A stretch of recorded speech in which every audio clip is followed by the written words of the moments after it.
When I was planning this talk, it's revisiting some material that I've looked at once before here at the centre. It's drawing quite heavily on a book by Ajahn Sumedho on the Four Noble Truths. And it's also going right back to primary texts. Given that I'm a history teacher as one of my many hats, I really love going back to primary texts and primary source material. Commentaries can be really helpful to explore ways of working with texts, but sometimes it's really good to refresh your experience and go right back to the original text. So I'm going to be looking at some extracts from the Pali Canon, the early recordings of Buddhist teachings, and also a few more contemporary pieces as well.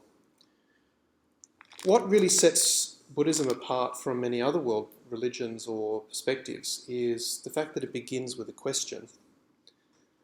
Maybe not a literal question, more of a metaphoric question. Why do we experience dissatisfaction? Why do we experience transience? Why do we experience pain? And that core question is a humanist question I think we all experience. We all want to understand why difficulties happen to us and to other people. Why do we experience them? And the Buddha sought this question. He took it more as a quest. He actually went to seek out the answer to that question. And he did so in a very noble way. And he did so with the kind of determination that many of us don't show. I find that really inspiring, that Buddhism begins with a question, not with an answer. It begins with this looking to find an answer. It doesn't begin with an answer. It doesn't begin with a full stop, in a way. And I think sometimes early teachings, particularly some from the Pali Canon, they can be taken as concrete absolutes rather than as questions to reflect upon in one's life. So I'd like us to hold that idea that this teaching in particular is a kind of way of questioning into experience. But we'll come to that a little bit more later. There's a poet who was in favour many years ago in the movement, and who I still adore, and I wish I could read in the original language, is Rilke. And he speaks a bit about questions as well. This is Rainer Maria Rilke. Be patient towards all that is unsolved in your heart, and try to love the questions themselves, like locked rooms, and like books that are now written in a very foreign tongue. Do not now seek the answers, which cannot be given you, because you would not be able to live them. And the point is to live everything. Live the questions now. Perhaps you will then gradually, without noticing it, live along some distant day into the answer. For me, that is quite resonant with, or it resonates with the way I like to practice, if I can, and it seems very similar to what the Buddha did by living that question in every moment, looking for the origins of suffering, looking for the origins of difficulty, and trying to move through it and come to understand it more deeply. So, I'm not expecting you to be able to read that. I'll read a little bit of it out. The Four Noble Truths appears in a number of places, in a number of iterations. But perhaps their most famous or the most readily sourced origin of the Four Noble Truths comes from this particular sutta from the Pali Canon called Setting the Wheel of Dharma in Motion. And you come across this particularly in things like religion textbooks. In my profession as a teacher, I come across a lot of textbooks, as you might imagine. And studies of religion, they often say the Buddha's first teaching was the Four Noble Truths. That's not wholly accurate.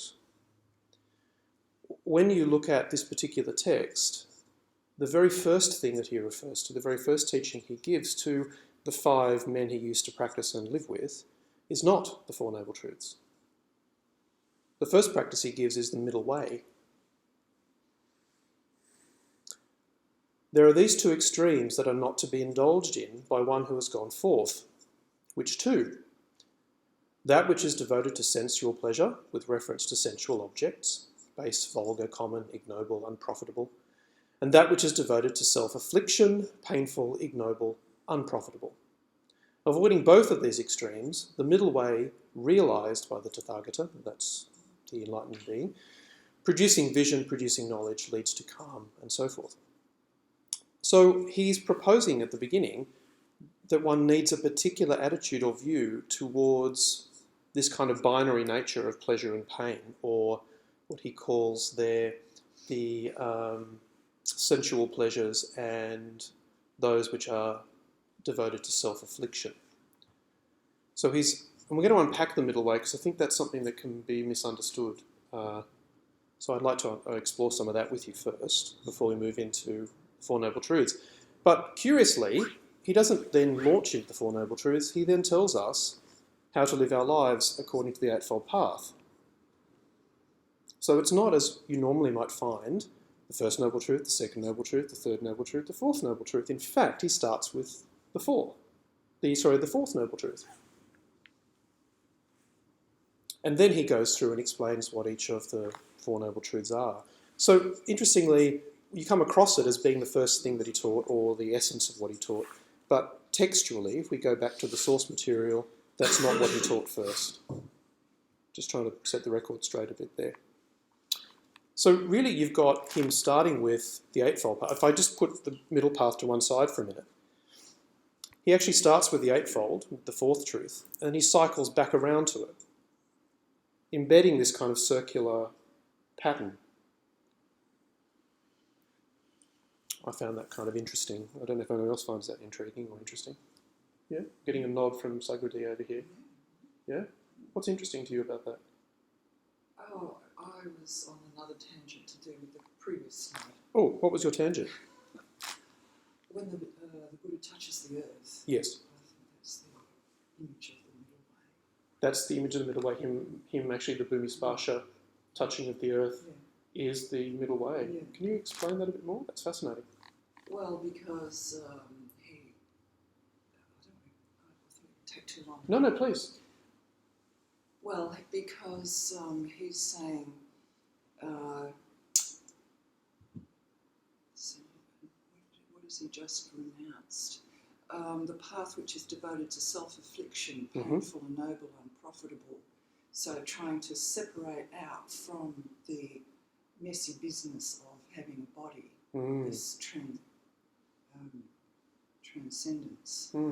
So he's, and then thinking of his father ploughing the earth, yes, and then touching the earth. We are of the earth. Oh, fascinating. Yeah. So just interesting. I've always thought that the middle way could be captured in that. That's really image. worth exploring in much more detail. Let's do a session on the elements and the earth. Yeah? Sure. You and me. And the earth goddess, of course. Oh, yeah, we have to have her involved. Yeah. Can we? That's fantastic. Can we do that later? Sure. Yeah. Does anyone else find this interesting? Is this different to how you may have seen it or thought of it before? Okay. So I'd like to spend a bit of time on the middle way. And some of this has come from work I've done with the school that I teach at. The kids don't understand the middle way. And I apologise if some of the drawings might seem a little juvenile, but it's proven helpful to the kids I work with, and it might be useful to you. We might tend to have a sense that the middle way is a kind of balancing compromise between extremes. That you might think that if you regard that line across there as a kind of the continuum of your experience, and you might get the impression that to live a Buddhist life or to practice the Dharma that you've got to maintain a sense of balance between those things. Well, good luck with that, because it's quite hard. Painful things overwhelm you at times. In the same way, pleasurable things can overwhelm you at times. Depending on your perspective and what it is that you gain pleasure or pain from, we can teeter to and from, backwards and forwards throughout that experience. And we might take the view that a Buddhist view would be to try and kind of minimise it all into the centre, But you can end up with a kind of bland experience where you're sort of living in a kind of, pleasure is bad and pain is something to move away from. And how I've worked on this with kids is I've got 2 kids to stand up, one to represent sort of duty, responsibility and homework, and the other to represent sort of entertainment and games and play. And then I ask someone to stand in the middle between them and say, okay, you are awareness in the middle. Which one do you want to go to? And of course they race over towards entertainment and pleasure and all that kind of thing. I said, but hang on, there's more of you there. All of you there. You need to be able to see both. So they go into the middle, and then I say, well, how are you going to see both in the middle? And they kind of flip like this between them. They kind of turn their heads sideways, one to the other, one to the other. I said, what does that feel like? It's hard. I'm feeling dizzy and it's really confusing. That's generally what some of us try and in the middle of. We're in that kind of confusion of flipping between this kind of binary line of pleasure, pain, and trying to bring yourself into the middle where you can see both is actually challenging, really quite challenging. So balance is hard to maintain, but I'm not sure that Buddhism is actually wanting us just to get balance.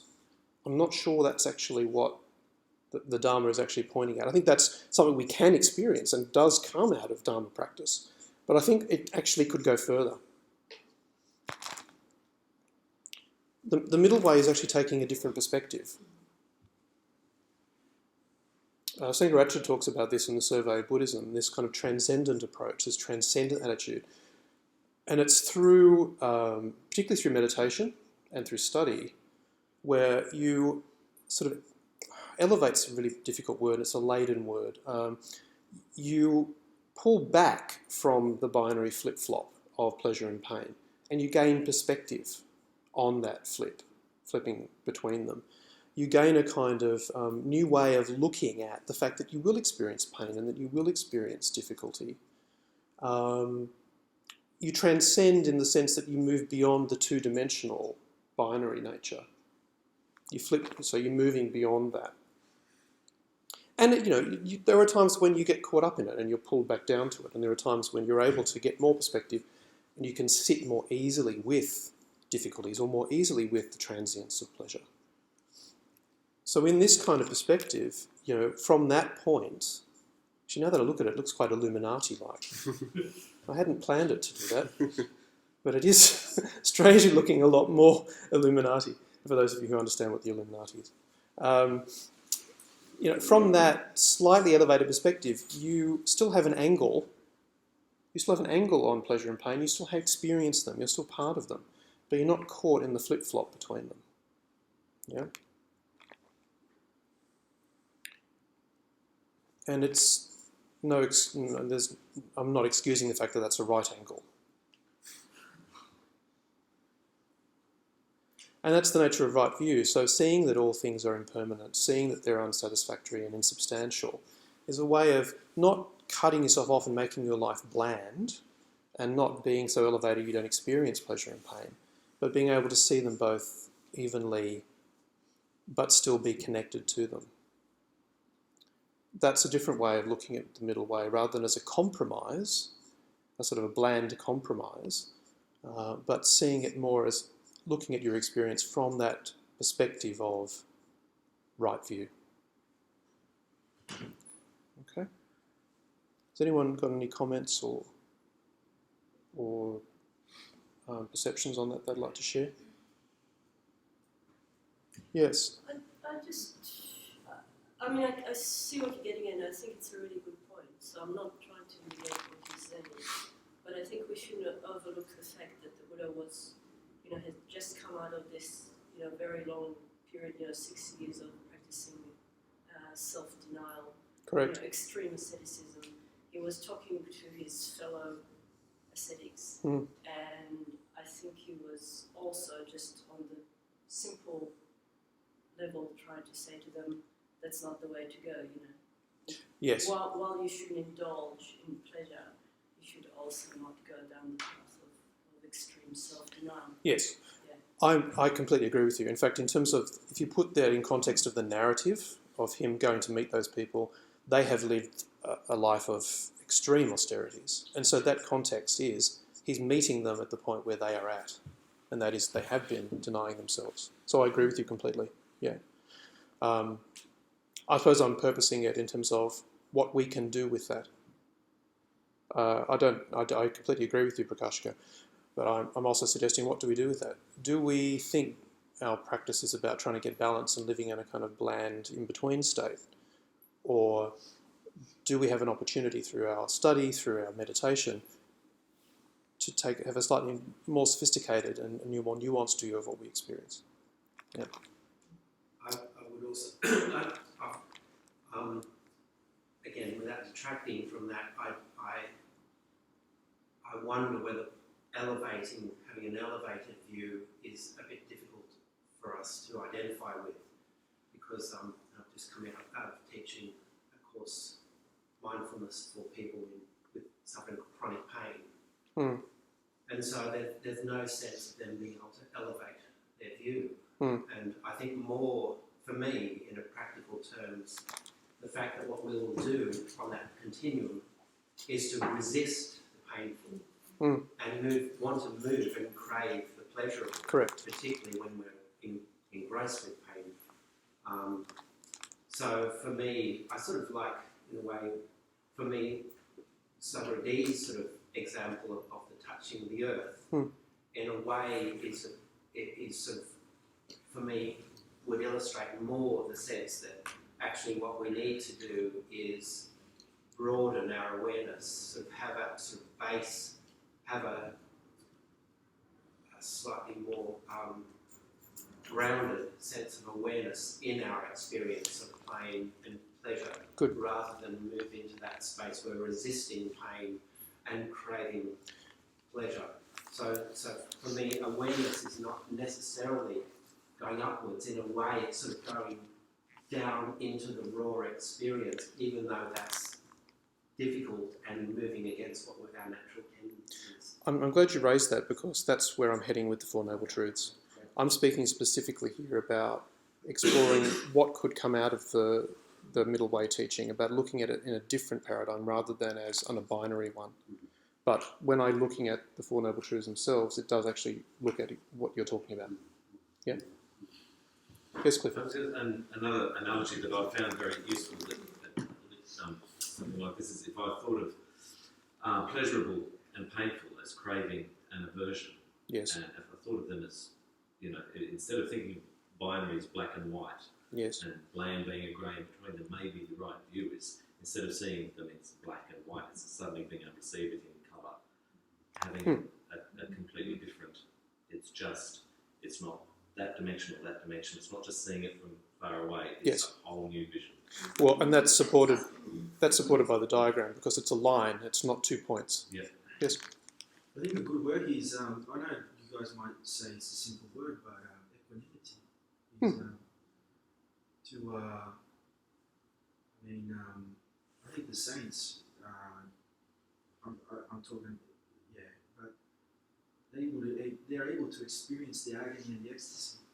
That is something not to run away from. It's to experience it all. That's something. So the kind of what we might call maha upeksha, that's sort of the great equanimity of, say, the Buddha, would be similar to this kind of right view position, being able to perceive and be present to all of those things without being pulled one way or the other. Absolutely, not to be controlled by, but to be present to that experience as it arises and passes. Yeah. So, with regard to the Four Noble Truths themselves, what are they? I'm really curious to know what they are. So this is where, if you have a phone and you want to Google it, or if you know, I'm actually going to write it up. So I'm really keen to know, what is the First Noble Truth? Oh, by the way, this isn't a test where I try and see who's really who's really good at Buddhist pub trivia. I'm just curious to know what people's perceptions are, because you may find it really interesting what other people think. It's often just put out as life is suffering. Yep, we get that one a lot. But for me, I find it more useful to say existence is unsatisfactory. Existence is unsatisfactory. There is suffering. Let's put that one. There is suffering. Not that life is suffering. Existence is suffering. So I'm going to put up all our different definitions. We might actually have some fun exploring these. Yeah.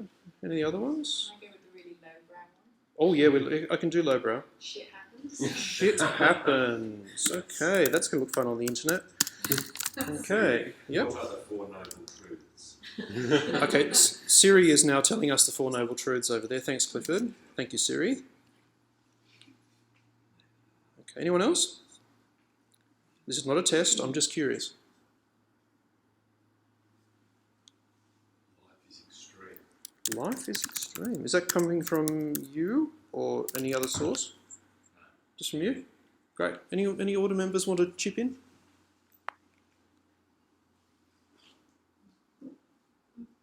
The truth of suffering. The truth of suffering. Is that who's that? Is that Wikipedia? First, that's Buddhanet. Buddhanet. Buddhanet's pretty good fun. I like Buddhanet. Wikipedia says one, dukkha. Dukkha. We'll get to dukkha in a minute. Any others? Okay, we can move on to the second then. What's the second noble truth?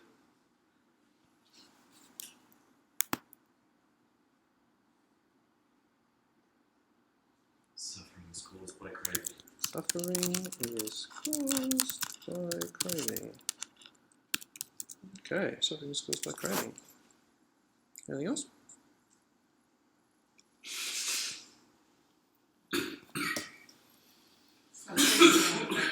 Sorry, I didn't quite catch that. Suffering is part of life. So that's the second noble truth. That's interesting. Mm-hmm.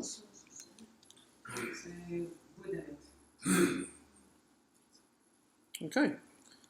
Okay, if nothing else for the second, what's the third noble?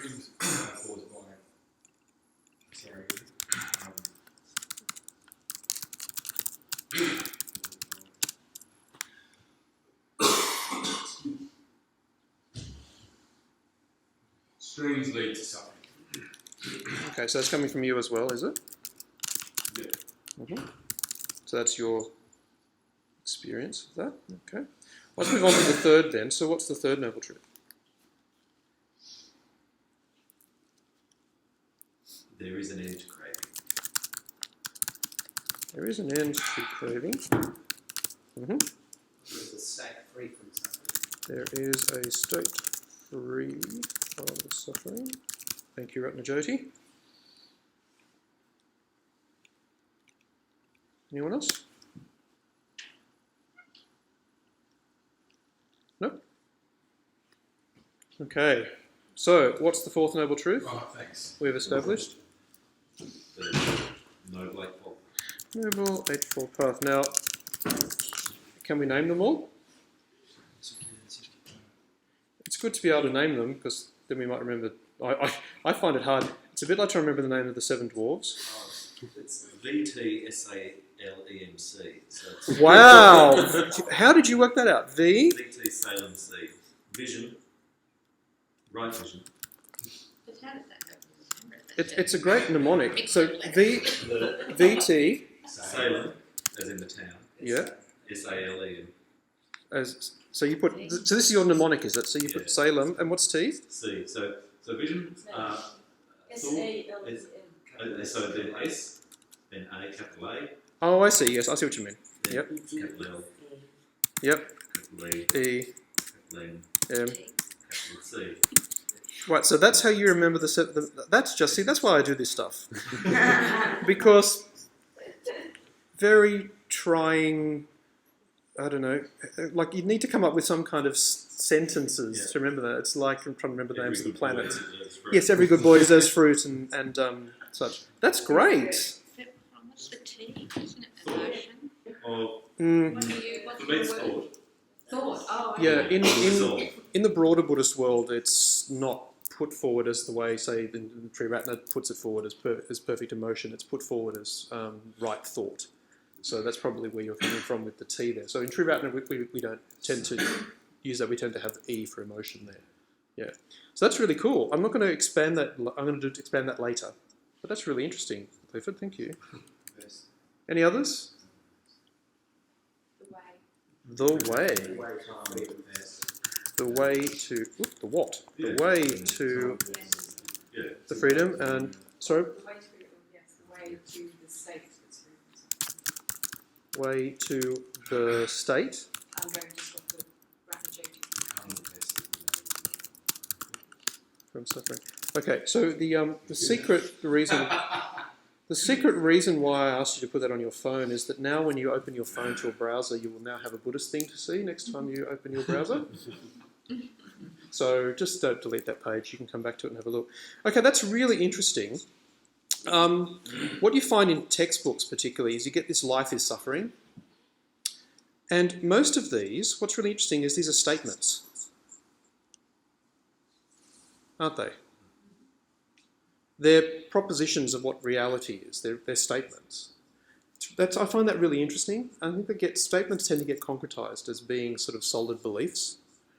When we actually look at the texts, they're a little bit different. But before we move on from that, I love this VTSALEMC. It's fantastic. We need to look at that further. When I go to even the BuddhistCenter.com, they're also recorded as these statements rather than questions. They're regarded, all experience is dukkha, all existence is dukkha, the cause of dukkha is craving, the cessation of dukkha comes with the cessation of craving. So these are presented as statements. There's a sort of fixedness to them which I'm not 100% comfortable with. And I wonder how useful they are when they're statements. Dukkha itself, now Dharmananda gave us a great translation of dukkha the other day that I hadn't come across. Does anyone remember? Or does anyone have any others to add to that?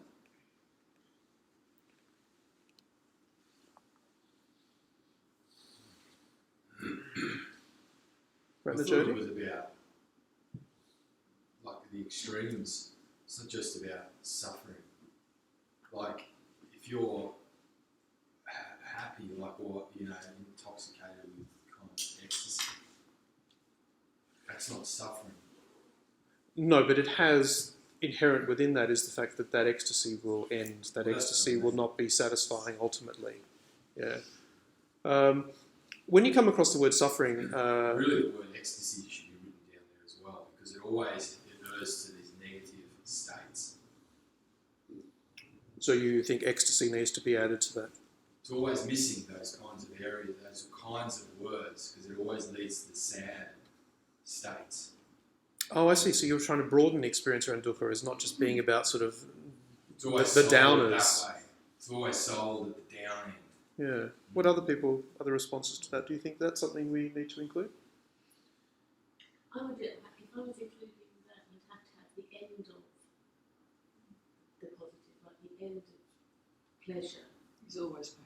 It's always Yeah, painful, rather yeah. than pleasure is painful. In other words, the end of it. That's Yeah, it is that sense of.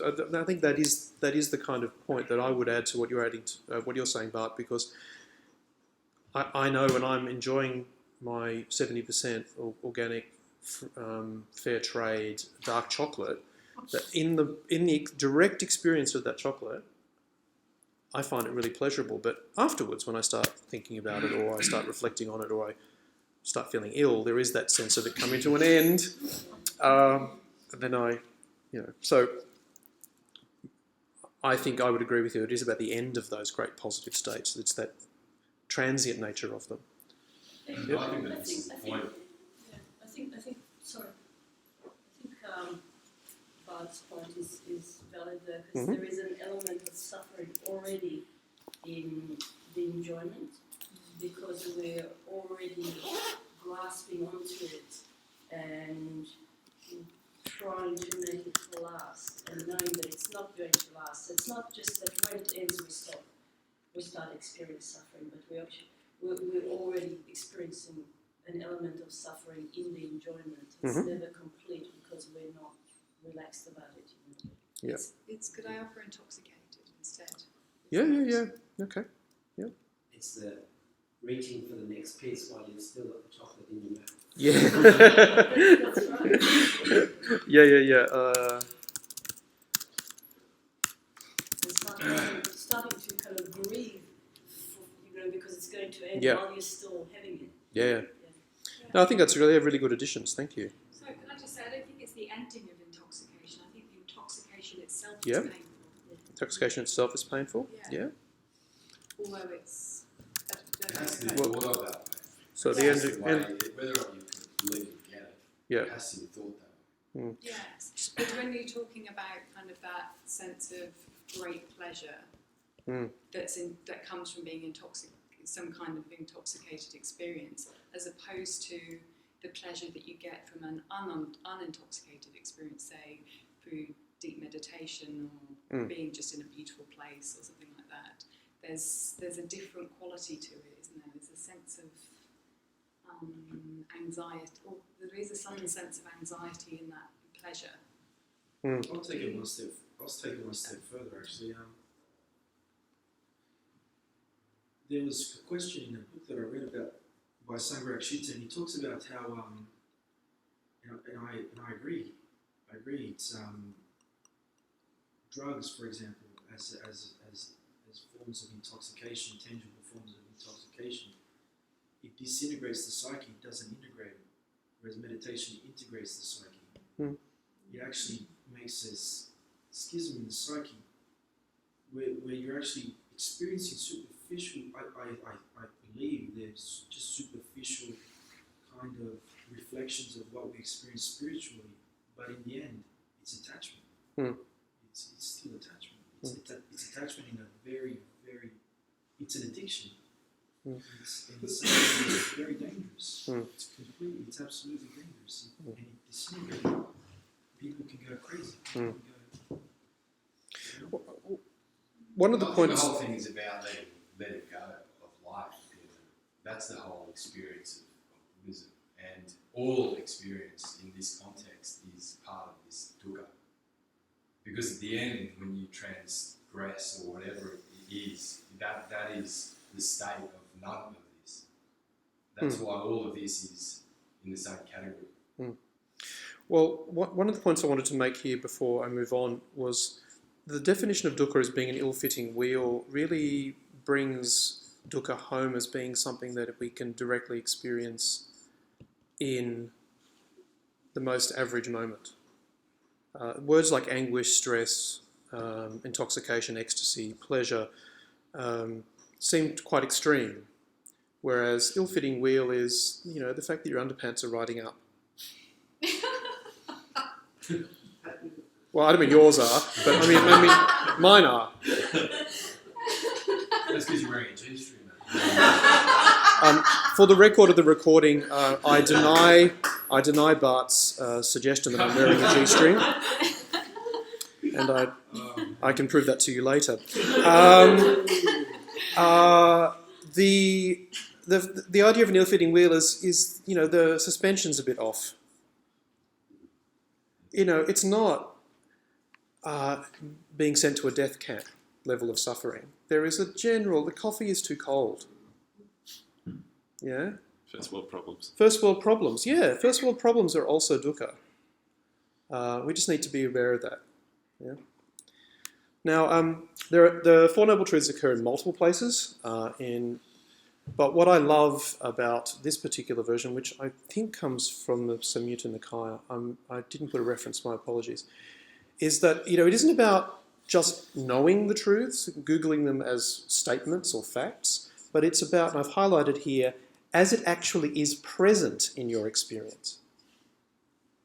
If anyone were to say, quote, without having broken through to the noble truth of stress, as it actually is present, without having broken through to the noble truth of the origination of stress and so on, that would be an impossibility. Yeah? And he makes the reference that without having built the lower story of a gabled building, I'll put up the upper story. That would be an impossibility. You can't build something without a foundation. And the foundation is you have to actually break through this first noble truth as it is present, not as an idea. So again, we're moving out of the idea of these as being statements and things, but about experiences that one can have. So your duty, he says to monks, he's speaking specifically to monks here, but to all of us really, is our duty is to contemplate this right now, this touching of the earth, this my direct experience of chronic pain, this is stress. Yeah. So what did it say that it would be a possibility? It would be it's only a possibility if you build the lower story first, in the second paragraph there. You build the lower story first, you build the awareness of the noble truth of stress, Okay. and then you move on from there. Yeah. Okay. Yeah. To So- the next noble truth. To the next noble truth and to the next and so forth. So I've used this before, so hopefully this is helpful. This comes from the very first turning of the wheels, comes from the sutta, and whilst it does begin with a statement, it's what you do with that statement that really is the core of the Four Noble Truths. I would argue that it actually is a practice, not just an idea or an attitude. So this is the Noble Truth of suffering, first Noble Truth. In regard to things unheard before, there arose in me vision, knowledge, wisdom, true knowledge, and light. In this, there is a seeing. You have to actually see, in your experience, there is some sort of discomfort, some sort of ill-fittingness to your experience. Look right now. Is there something that is uncomfortable in your experience? Look for it. Could be an uncomfortable thought, physical sensation. Look at it. Look for it. Is there something that's just a bit off? Secondly, it has to be fully understood. You have to explore it. Like Ranjati was talking about with people with chronic pain, this might be probably the most difficult thing to be done. It might be for those people, it's just enough to be here, to see that it's there and it passes and changes. But perhaps here, you need to explore it. Fully understand what actually is the nature of that discomfort or that unsatisfactoriness. And then you have to understand it and live from that place. You have to know it and understand what are the causes of it and why. What do you do now that you have seen it and seen through it?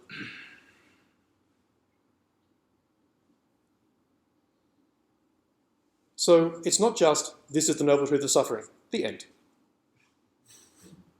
You've got to do something about it. It's not, all life is suffering.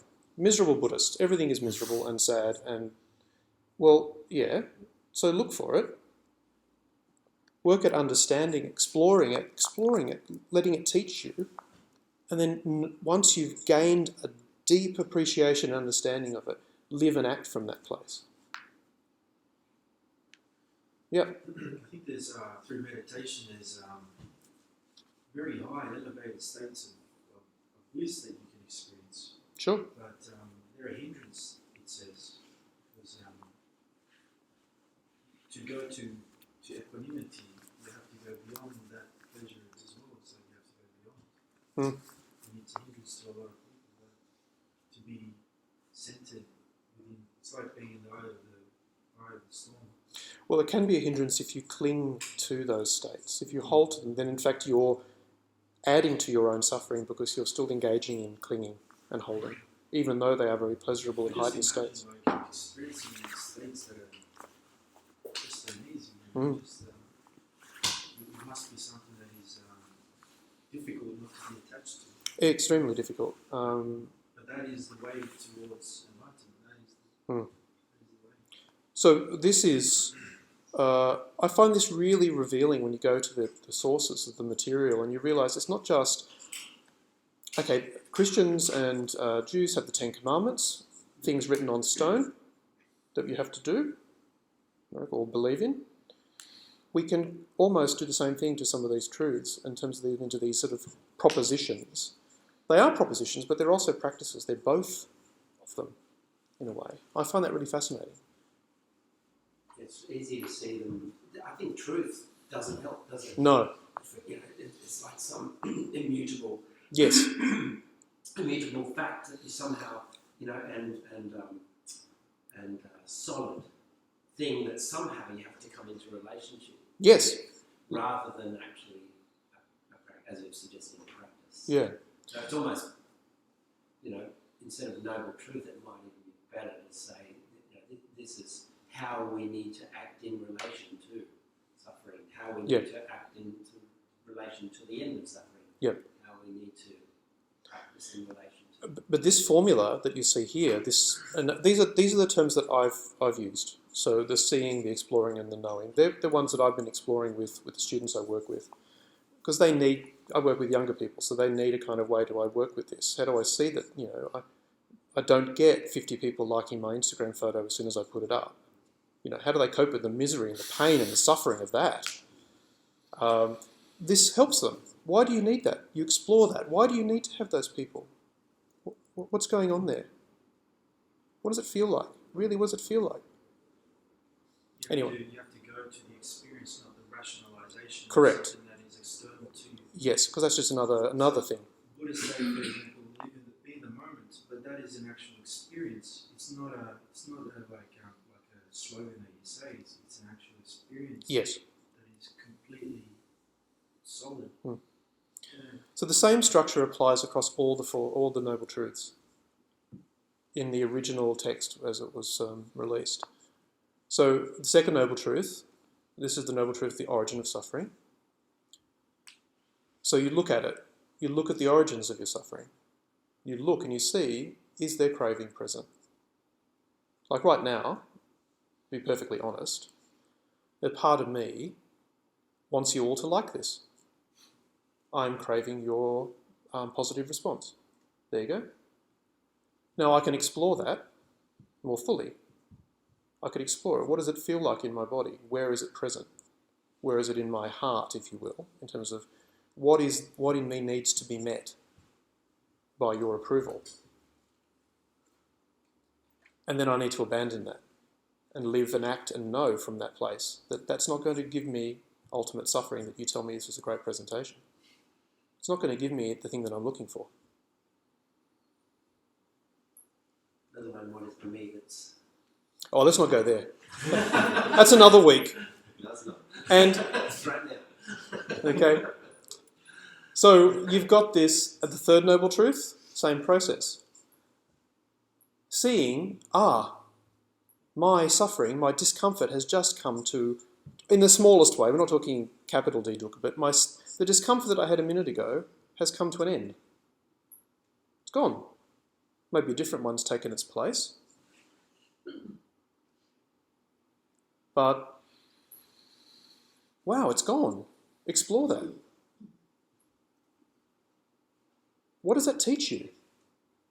What's the knowing that comes out of that?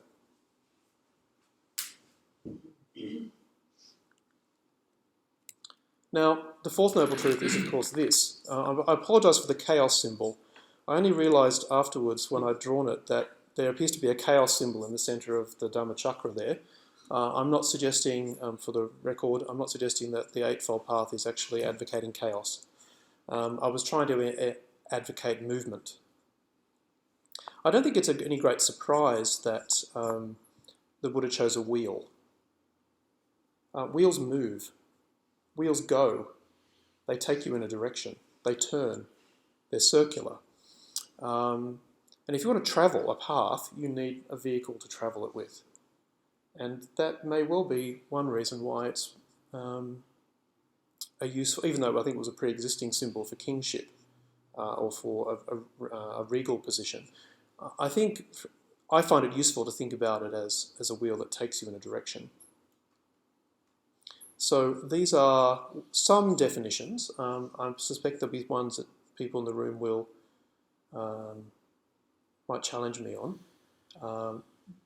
The one working on the mind is generally called right concentration or perfect concentration. The Dharma Clear Vision website actually calls it working on the mind, which I find really interesting.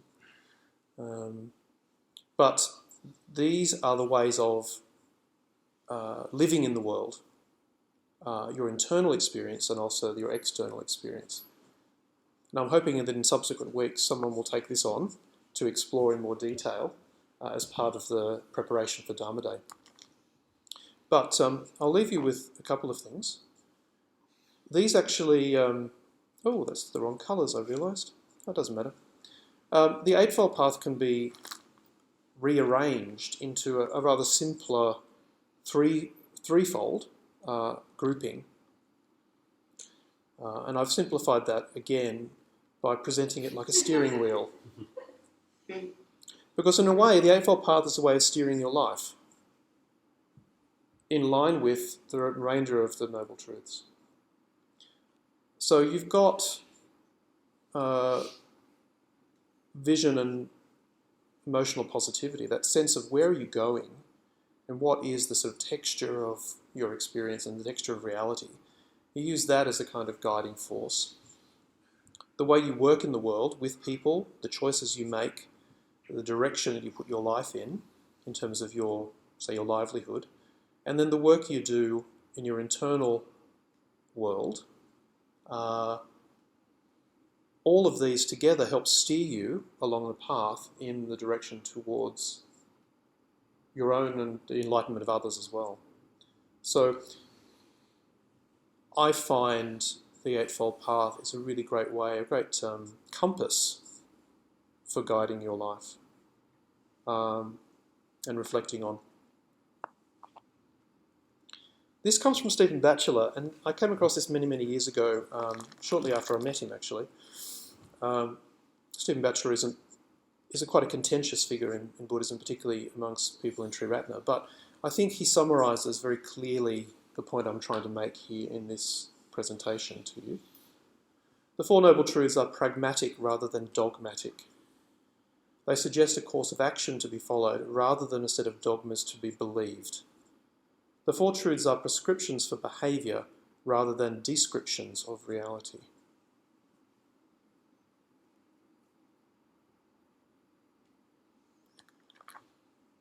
So, both practices and, I think, propositions for how we can look at reality, but they are important to be remembered as things to bear in mind and to work with, rather than say, yes, I believe in those because I'm a Buddhist. Yeah. So that was really what I wanted to share with you today, and I'm hoping in subsequent weeks some of these things, my errors might be fixed, and the Eightfold Path might be explored in more detail, potentially. And again, I'm very grateful for the opportunity to share this, and very thankful to Sangharakshita, whose book, The Guide to the Buddhist Path, lays out the Four Noble Truths incredibly well and very clearly as well. So I would recommend a reading of that, if anyone can get access to it. He goes into it in far more detail than I can do in an hour.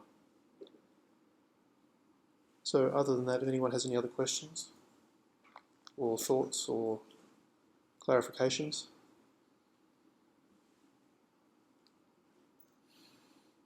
Okay. Well, thank you very much, everyone. Thank you. Thank you.